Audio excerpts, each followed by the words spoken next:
Es-tu prêt à prendre cet engagement devant Dieu et ta famille?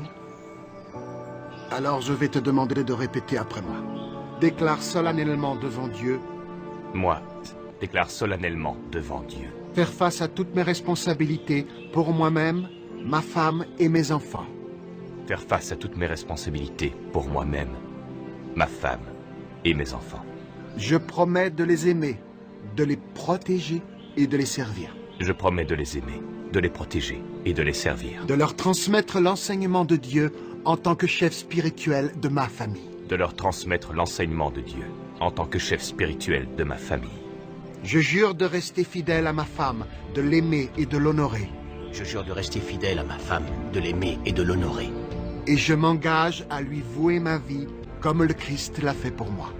Et je m'engage à lui vouer ma vie comme le Christ l'a fait pour moi. J'enseignerai à mon fils l'amour de Dieu avec tout son cœur, tout son esprit et toute sa force. J'enseignerai à mon fils l'amour de Dieu avec tout son cœur, tout son esprit et toute sa force. Je serai toujours disponible et je jure d'en faire un homme responsable. Je serai toujours disponible et je jure d'en faire un homme responsable.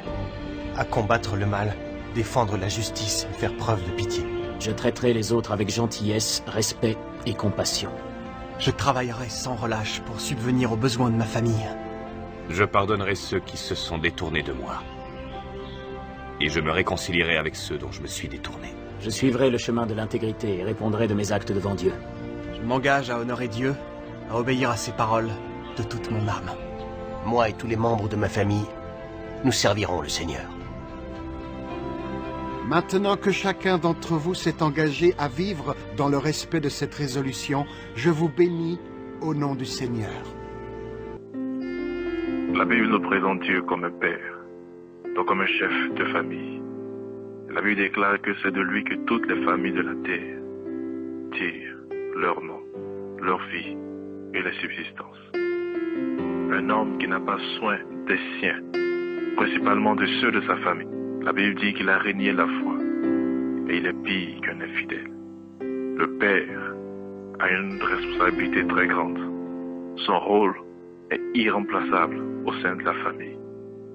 La famille aujourd'hui est déchirée parce que le père ne joue pas son rôle. Parce que les pères ont tout simplement démissionné. Hébreux chapitre 11, verset 7 nous dit que c'est par la foi que Noé, divinement averti des choses qu'on ne voyait pas encore, et saisi d'une crainte respectueuse, construisit une arche pour sauver sa famille.